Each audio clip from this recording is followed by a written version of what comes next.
afterlife. If it's the end of the world, I will do better next time. Oh yeah, I know it. Yeah, I know it. If it's the end of the world, I know that I have lived my life to the fullest. Yeah, the fullest. We stood on top of mountains. We've been to space before. We had our dogs.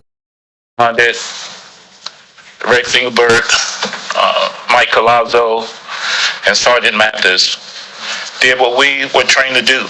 They formed together, they got prepared and went right in, knowing that every second, every moment wasted could cost lives.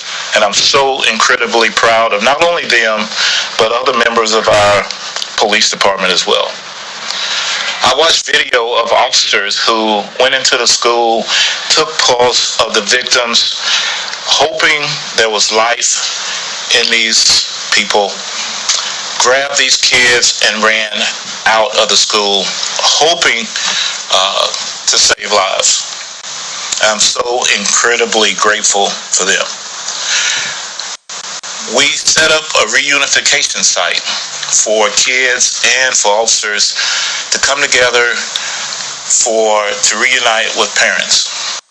I had parents at the scene who were telling me things like, hey, I found one of my kids, but I can't find other. And all I could say at that moment was, please go to Woodmont Church, and thank you, Woodmont, for reunification. At the same time, I knew there was 3 victims, and I was just praying and hoping the person I was talking to, it wasn't them, because I could see the pain and the hurt that they were dealing with. Also to our officers and our chaplains and counselors who went to Vanderbilt University Hospital, who spoke with the families, gave counseling to the degree that at the funeral services, the families wanted to have these counselors and chaplains and behavioral health counselors with their families. It's just an incredibly tough day, but I'm really thankful to them. I'm thankful also to Vanderbilt University Medical Center. I listened to an interview of one of the doctors and said he just wanted the opportunity to save lives. He didn't get that opportunity. Neither did our personnel. But they were able to go in and prevent more from being harmed. Also, our investigative team, who had to painstakingly go through everything that went through that school. Every video, every victim. And as I walked through the hallways and seen people in the hallway and all the things that I saw, they had to go through this hour by hour, day after day, painstakingly going through journals, and this investigation is still ongoing. We'll say thanks to our federal partners as well for coming out and just being totally engaged with what we had going on. To our crime scene experts, the civilians who you never really hear about, but they're a major part of what we do, to reconstruct crime scenes, to go in and to pick up evidence and to gather whatever is needed to put that together for whatever case that we're looking at. They were there hour after hour as well. I want to give a special thanks to our partners at the fire department and paramedics. In our training, when I first trained years and years and years ago, we were trained to go in, continue going towards the threat, stepping over anything, any casualty, whether it's a police officer, victim, until the threat was taken out, and then you go back and extract.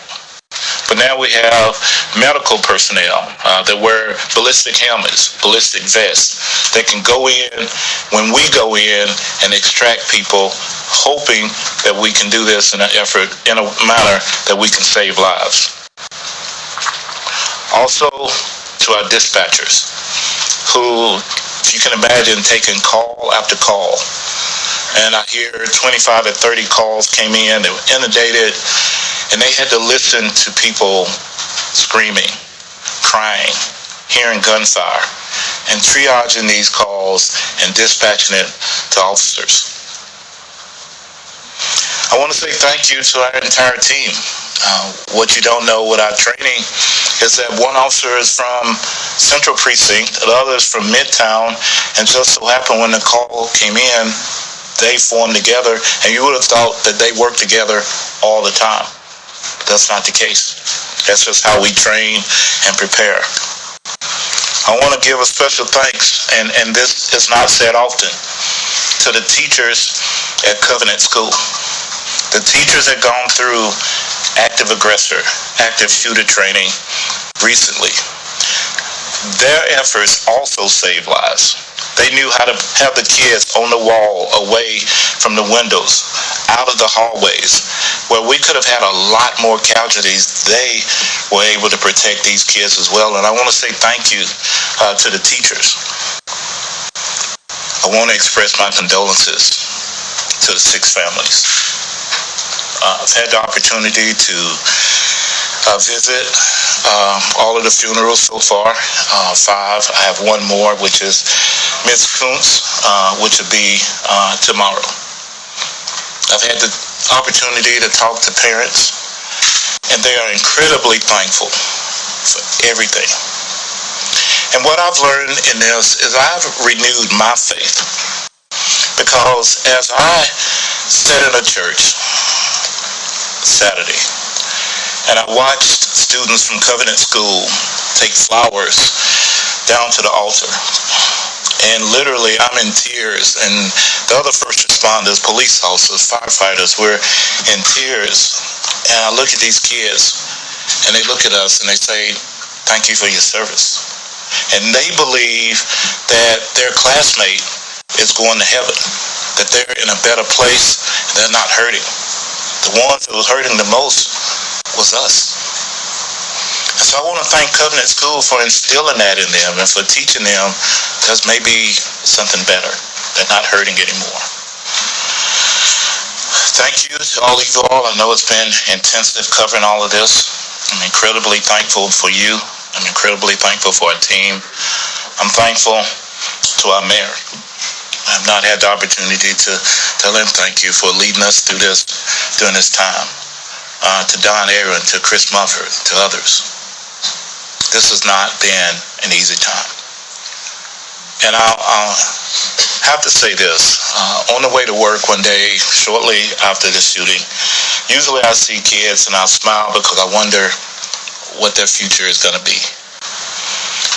And the next day I'm headed in and I see kids and I'm in the car by myself and I'm crying. And instead of being happy about thinking about these kids' future, I'm thinking about these 3 kids and these other adults, well, especially these 3 kids, would never get to experience whatever was in store in life for them. And I always say this to our men and women, no one ever said it would be easy, but they said it would be worth it. I'm totally proud of our men for what they did. Thank you.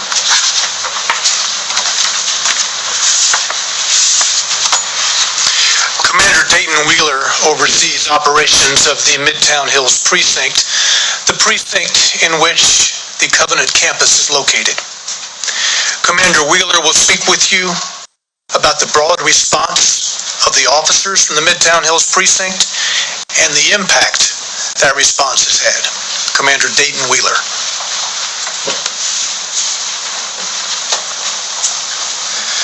Good afternoon, everyone.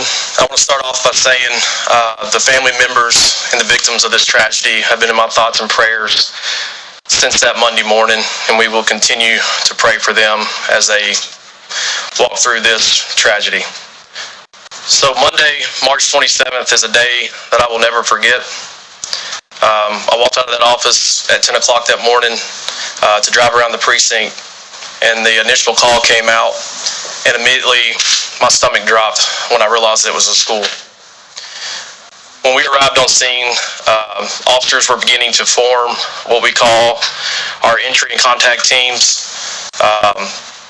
This was something that I immediately knew, looking up, that officers were doing what they had been trained to do.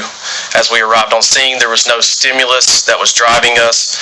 However, we were going into the school in multiple different entrances to begin our search for the shooter.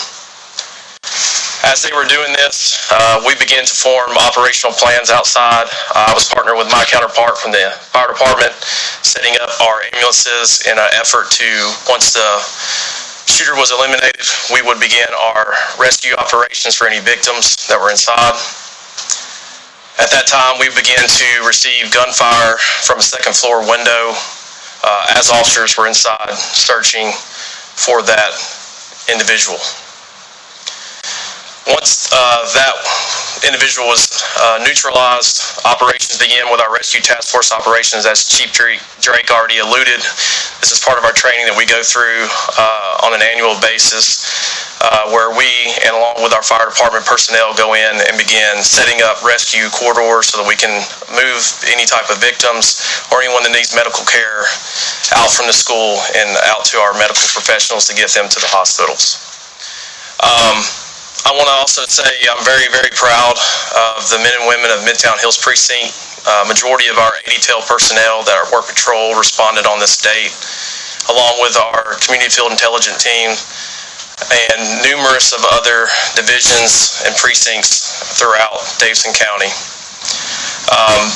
I will tell you, from witnessing these individuals and several other officers entering into the school, it reminded me of a scripture that said, who shall I send? And it says, send me. And I believe these individuals, along with every Metro National Police officer, fire department personnel on that date, answered that call.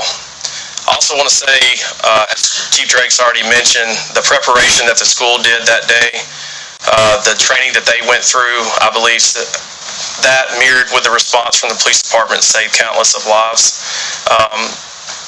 I was able to speak to one of the administrators as they were coming out, and she was able to help relay information to teachers and staff members that were still inside, which is a huge help with coordinating communication.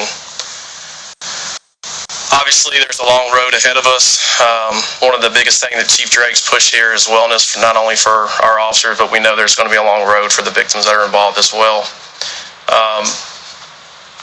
But on that day, all I can say is that it's just very, very proud, very appreciative of the training that we've received. And like I've told many, many people before, you would have never known that Rex wasn't part of the team that went in that day. It was a seamless effort going into the school and doing what they've been trained to do. So from everything from the reunification site, so once you have an incident like that, my primary responsibility was to start setting up staging locations, reunification site, media staging site, because when something like that occurs, there's hundreds of officers that are answering the call to come there. So I just want to say thank you to all the other command staff personnel that responded on that day and assisted with that call for service. But that's a general overview of the response, and I really want to just pass it on to the officers so they can give you a detailed synopsis on what they did that day.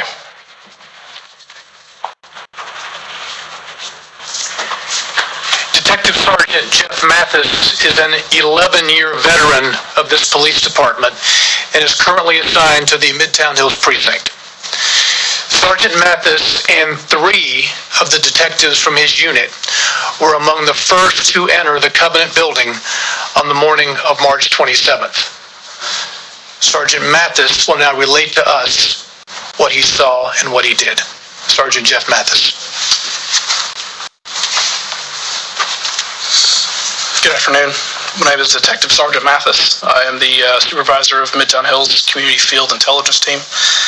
I'd like to start with my condolences to those families. I will never wear red and black again the same. That's going to be with me forever. My initial response to the incident, we were actually in our office. I was doing some storage organization for our office and different equipment. We at the police department have 1,000 codes, so 1, 2, 3, 4, up to 9. Those 1,000 codes indicate usually critical incidents that will require large amounts of response from police, fire, and medical. we received a 9,000 call, which is an active shooter. When the address went out, I knew exactly where it was. Based on my personal life, I do frequent that area, and I've always known that to be the church on the hill as you go up Hillsborough Road. Didn't know the exact address at the time, but now I will know that it's Covenant School. My response, along with 3 of my detectives, was to run out the door. We donned our vests with ballistic protection and drove to the school. Once arriving at the school, I parked in front. When I got out of my vehicle, I retrieved my department-issued shotgun from the back. And while doing that, I overheard who I now know as Officer Rex Engelbert saying, "I need 3," as you guys have seen on the video. To that point, I have never seen Rex in my life. He is not a man that I've ever seen in a photo or ever met. He's a younger officer with 4 years on. I've been at South Precinct and then Midtown Precinct that I've never had an instance to know this man. When we got there, unbeknownst to me, he had already unlocked the door. As you know, the body cam showed I haven't gotten the name of the gentleman, the administrator that had that key, but I'd like to thank him for what he did. He had your typical janitor's key ring with 1,000 keys to every door, and he had the very specific key to that door for us to go in. Myself, Officer Engelbert, and a Midtown 80 cell officer went through that door. Officer Engelbert opened the door for me. Not knowing what I was walking into, I went through that door with purpose. I knew the gravity of the situation and what had occurred based on the call text, the amount of callers, and it was a serious incident. Like Chief Drake said, our training is to follow stimulus when we enter these buildings for these active shooter situations. At that time, we did not have any. Our training then is to do a systematic room-by-room clearing, which is what myself and Officer Engelbert did. Once we hit the large, I believe it was a welcome center or atrium on the first floor, is when we received stimulus from the shooter. We were still unsure where that was, but our job is to run towards it. So we went through a pair of double doors, and at that point, unbeknownst to me, because I was focused on those double doors that we went through, Detective Clazo and others had responded and gotten up to us at that point. When we went through the doors, the shots continued. I couldn't tell you how many there were, to be honest with you. We just heard the sounds. From my training and experience, I knew those sounds to be rifle rounds that were being fired based on what it was. We proceeded up the stairs. Once we got to the stairs, we got to a second floor hallway. Once in that hallway, the smell of gunpowder was in the air. It was also very smoky. Obvious that there had been fire in that area very quickly. Doing what our training tells us to do in those situations and following the stimulus, all of us stepped over a victim. I, to this day, don't know how I did that morally, but training is what kicked in. We then proceeded continually to the sounds of gunfire, and then once we got near the shooter and the shooter was neutralized, that's where I'll end my statement at that moment, just because of the ongoing investigation. Afterwards, I do have history and investigations. Knowing the gravity of the situation, it is obviously the best option for us to have a transparent investigation that can be complete and thorough. I believe I said secondaries and security is what I said. And that security was for that crime scene, based on our duty to do thorough investigations. Also, in active killer scenarios, you never know if there's only one or there's many. So our work is not done at that point. We still have to search for victims and then transition into that rescue task force that we train also. That'll be it for me. Thank you, Jay.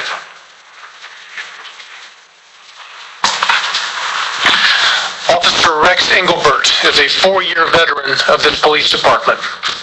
He is assigned to the central or downtown precinct, and as you have seen from his body camera footage, was among the first officers to enter the Covenant building. Officer Rex Engelbert.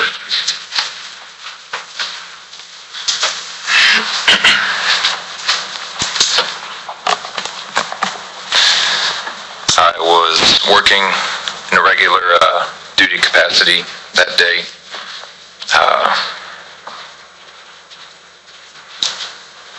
I want to start by obviously saying my deepest condolences to the family, the 6 lives lost on the 27th of this month. I'm going to do my best to relay my rendition of my day. It was a regular work day for me. For some reason, I was feeling tired. I'm a proactive unit. I work for the Central B-Detail bike team. I guess I hadn't finished my coffee and I wanted to complete some administrative tasks. So I wanted to go to the Metro Police Academy. I had some business to attend to there. En route there, that put me in the Midtown sector. So I really had no business being where I was. I think you can call it fate or God or whatever you want, but I can't count on both my hands the irregularities that put me in that position when a call for service came out for an act of deadly aggression at a school. I immediately turned on my lights and sirens, knowing the severity of such a call. Like Sergeant said, it demands ample resources in which I was available. Like I said, I was tending to myself.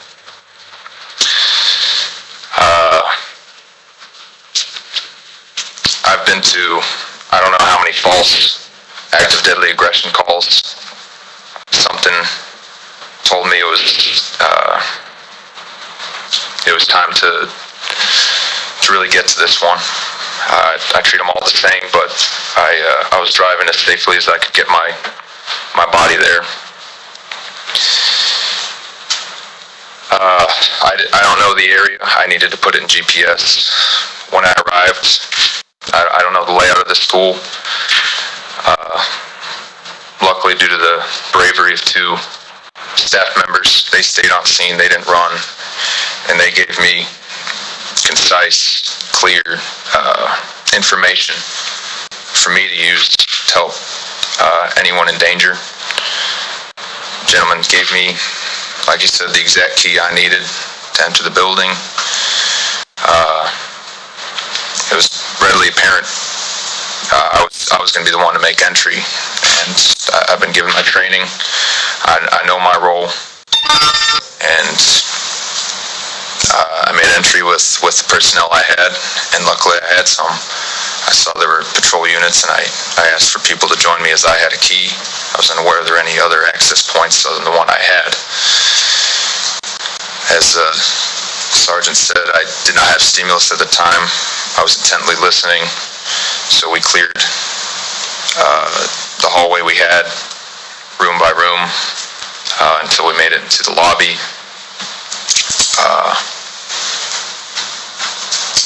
Like I said, I didn't work with anyone that was there that day, so we had to use plain speak to understand each other's roles, what we had to do. When I did hear stimulus, I couldn't get to it fast enough. I just looked for the nearest staircase I could find because I could tell it was above my head. Eventually, following the guidance of other officers, I luckily deployed my rifle. Kept walking towards towards the sound of gunfire. There was, like Sergeant said, some smoke in the air. It was very similar to the training we received. The stress innocuous that our training academy had exposed me to before this incident. I definitely wished I had also deployed my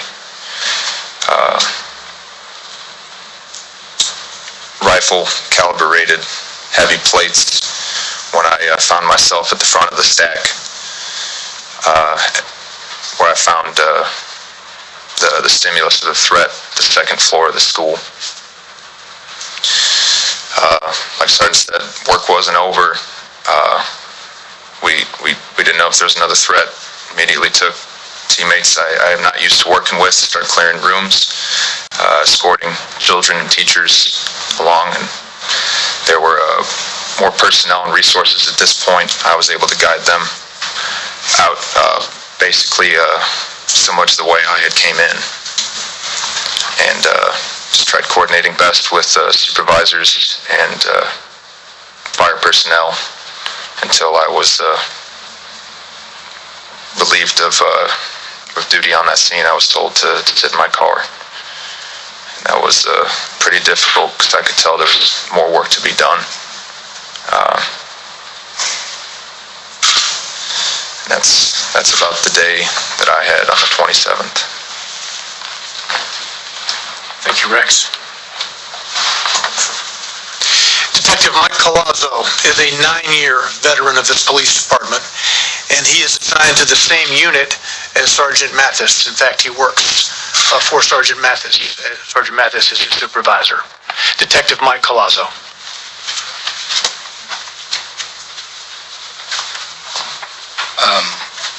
I want to start with making sure the families know that we're thinking about them. I know a lot of people have reached out to myself, Officer Rex, Sergeant Mathis, our teammates as well. There's been an outpour of support from the community, from other agencies throughout the nation and through the world, and I just want to tell them we greatly appreciate that, but I also hope that that along with all of us, that we remember the victims. And about that day in question, like Sergeant Mathis had stated, we had just started our shift and we were at the office. I was completing some administrative tasks, sending some emails when the radio was, I believe I had my radio sitting on my desk. One of our partners, Detective Wagner, he sits to the left of me. I believe his radio was there, and we heard the 1,000 code go out of the active shooter, and we heard the dispatch location and that it was in Midtown.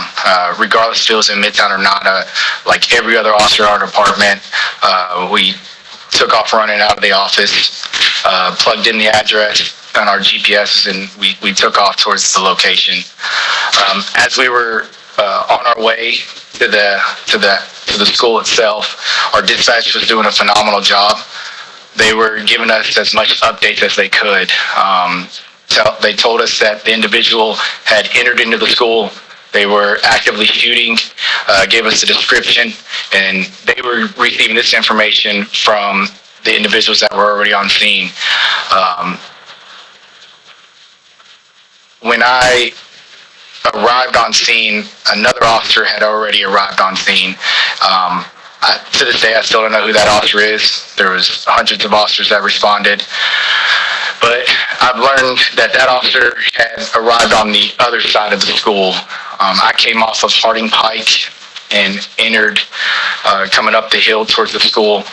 When I started to approach, or when I pulled my car up, I observed a female on the cell phone, who later found out was one of the employees of the school.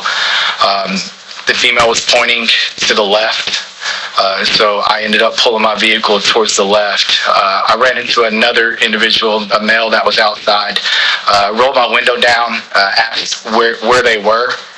That individual, who I later learned was also an employee of the school, told told me that they were around the side and asked where. And at that point, without hesitation, the employee just took off running towards the door that was later learned to be where the shooter had entered.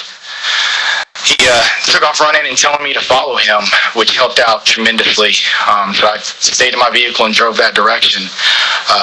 He was kind of hugging around the vehicles that were parked on the side because, like they said, we didn't know where the shooter was. He just knew that the shooter had entered into this door right at the entrance.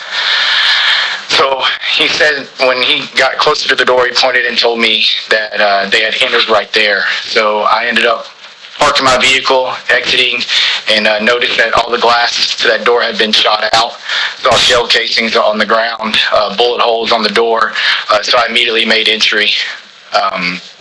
As I made entry into the school, I saw an individual that I believe has been identified as the janitor. He was laid out on the ground, not moving.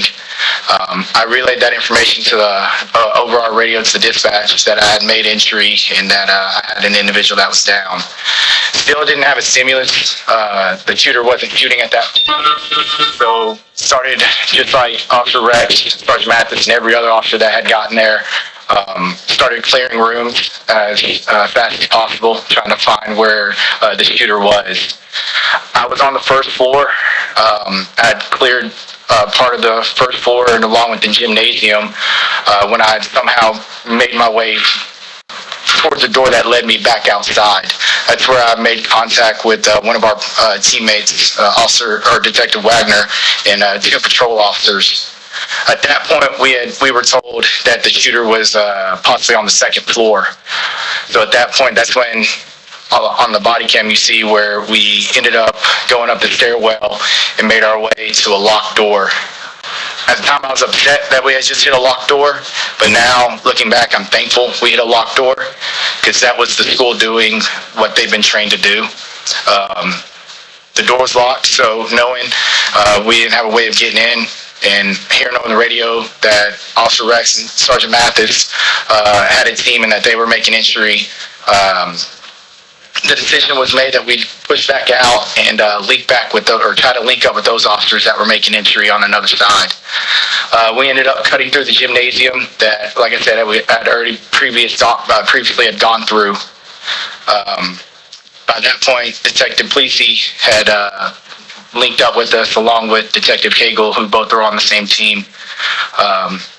When we came in the hallway, that's when you could see down the hallway, Sergeant Mathis was standing watching a hallway, and later learned that Officer Rex and others had gone to the right and were clearing rooms. We ran down that hallway because knowing that they were already ahead of us, it was believed those rooms had been cleared. So we linked up with Sergeant Mathis. I told Sergeant Mathis we were with him, and then we continued systematically clearing the rooms that we came upon. At some point around that time frame is when we started hearing the first shot. Once we started hearing the first shots, that's when everything kind of kicked into overdrive for us. We had gone up the stairwell, made our way down the hallway. That's when I ran into that second victim, laid on the ground. We had to push past the victim because we continued to hear more shots being fired. Like Sergeant Mathis stated, it was very distinctive. You could clear as day tell that there were rifle rounds being fired. We came upon a T intersection. Sergeant Mathis was on one side and I was on the other side. We didn't know if the shooter was to the left or the right. Smoke was everywhere. The fire alarm was going off. It was somewhere right around that point we heard another shot, and that's what told us that the shooter was to our right. That's when I made the call and yelled that the shooter was right, and we pushed right and continued down that hallway. Officer Rex had caught up to us. I noticed that Officer Rex had a rifle with a LPVO on it. Not knowing where the shooter was and the distance that we would possibly encounter with the shooter, asked Officer Rex to push forward for us, which he did without hesitation. We continued down that path until we encountered the shooter. once the situation was ended with the shooter, like Sergeant Mathis and everybody stated, our job wasn't done. We knew that there was victims. We had to pass those victims. We immediately switched gears, left that scene, and ran the route that we had just taken back outside. Other officers had responded, and they were making entry on different rooms. It had been broadcasted that the shooter had been taken down, and I think it clicked for every officer that was on scene. At that point, it was time to start trying to render aid to the victims and start evacuating the school. So we implemented our rescue task force protocol. I ended up coming out of a separate door that we had not made entry into, linked up with one of the ADTEL supervisors that was outside with Commander, and coordinated with the sergeant on where everything had taken place, and to have officers start responding in with us. I remained there for a while until more officers got on scene. When I felt like enough officers were on scene, Commander had stepped up and advised us to step back and go to our vehicles. That was pretty much, at that point I was done with the scene. I wanted to help. I know Officer Rex wanted to help. I know Sergeant Mathis wanted to help and continue to do what we could, but at that point, enough of our co-workers were there, and they were handling it for us. So we were able to step aside. That's when I was able to call my wife and tell her I was okay, advise her of everything, and that, yeah. I want to add something just really quick. I know you have some questions of these officers. I want to say something. These officers immediately went in, and if you notice, you saw one officer had on a helmet, and that was totally great and the right thing to do. But then you saw other officers who didn't take the time to even put on ballistic helmets. They were so in tune to trying to get in and take this threat down that they didn't think about their own safety. You can see Detective Collazo and Rex and this going on, and it really, in these situations, could have ended really bad for our personnel too. And I just wanted to add that we had so many that was running in that didn't think about ballistic vests, that didn't think about ballistic helmets. They just wanted to save kids. And I just wanted to add that before you ask questions of the officers. I'm incredibly thankful and grateful for the efforts. Thank you, Chief, and thank you, gentlemen. I know this was not easy to do this for the first time ever today. Folks, this is not an investigative news conference. We're not talking about the investigation today. These officers are not involved in the investigation. They were the first persons there. With that said, if you have any questions for them, please let me know who the question is for. Jason? For the responding officers, thank you for telling your narrative and your story of what happened. I think a lot of people that watch it tonight want to know how you all are doing right now, more than a week later. Are you guys okay?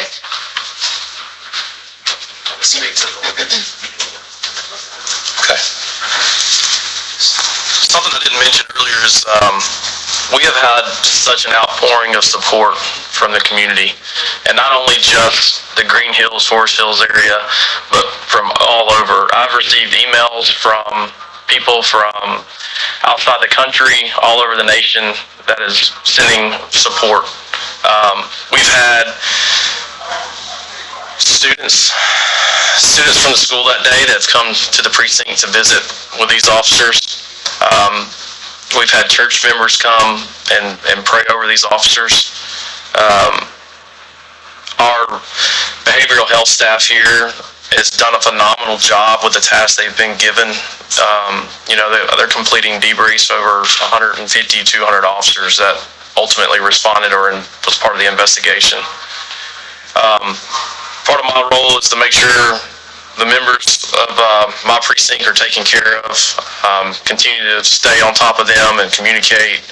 I know each one of them has a great support system at home and at work. So I just wanted to add that the community as a whole has been tremendous through this entire ordeal. And I'll let them speak on anything else. One of you want to come up and Just personally curious, just if you guys are all okay. Yeah, we've had multiple conversations with each other.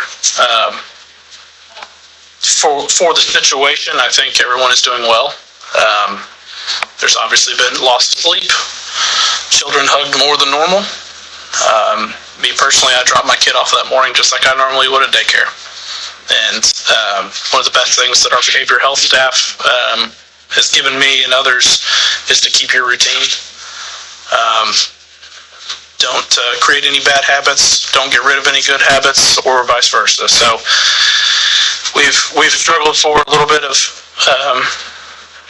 relief from the strain that it was caused. Obviously, seeing very, very terrible things. But as Commander Wheeler said, we have a good support system, not only with ourselves, but the community as a whole. And a majority of us have personal support systems from either outside family members or churches that have stepped up drastically to reach out. Mike Rex today. Yeah, for the technical, also, that was just what you said. The first thing you did was call your wife and let her know. You was like, what is your family member support been like? So I can tell you that just like every other officer that was out there, it's not just us. My wife's going through this. My family's going through this. Officer Rex's fiance is going through this. Sergeant Mathis's wife's going through all this, and it's tough.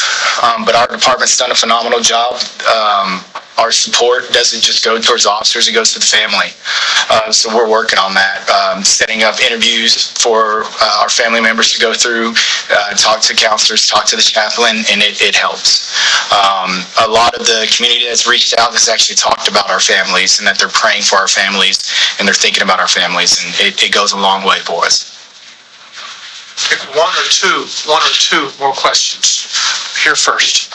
I have been this morning as a father, and I'm wondering how you explain to your children not only what happened that day, but also your role that day.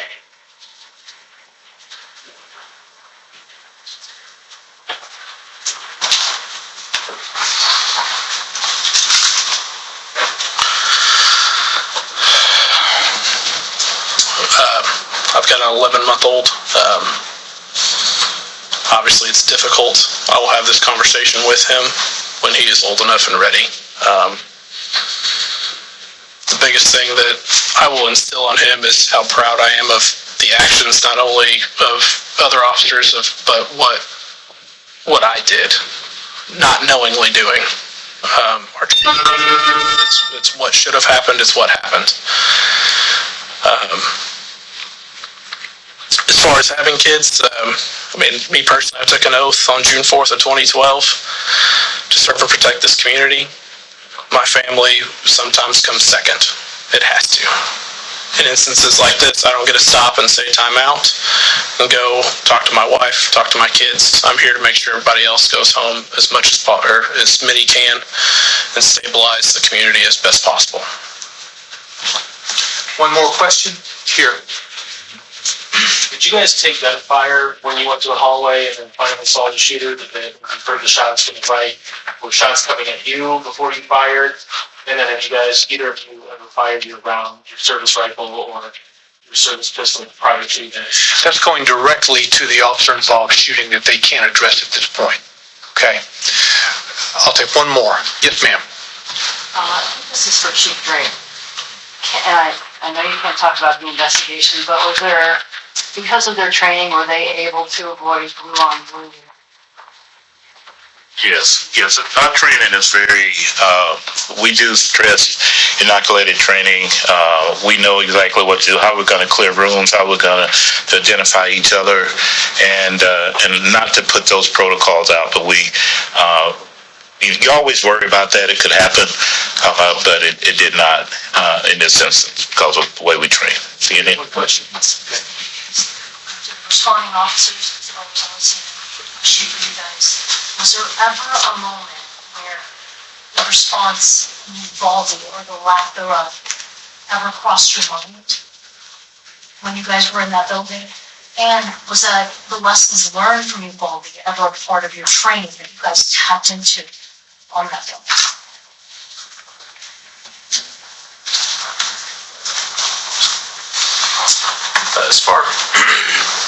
As far as Uvalde goes, that would never cross my mind. That was nowhere near anything in my head or these gentlemen's head at that moment. I've been getting the same training that I deployed since 2012. We are trained to a very high standard. As Chief said, we do stress inoculation, and there's a reason for that, because when we opened that door and the fire alarm was going off, I've been through that. That was something that was already there. I knew what I was capable of doing at that moment. And when we put that training to use, regardless of when it is trained, we get the outcomes that we had. I was interested in getting any other opinions on it. I'm going to ask you, Mike. Just piggybacking off of Sarge, our training academy has put us through this countless times. We're blessed also to go to outside our department for training. Anytime training pops up, I know everybody's jumping at the bit to go to it, and it played a part in how we responded. Officer Rex? So these officers didn't have to be here today. They agreed to come and speak with you. They had the choice of whether to do this or not. So I want to thank them all for being here today, for taking this time, and for sharing what Officer Wells said during the bombing was his truth. Thank you for sharing your truth. Thank you all for being here today.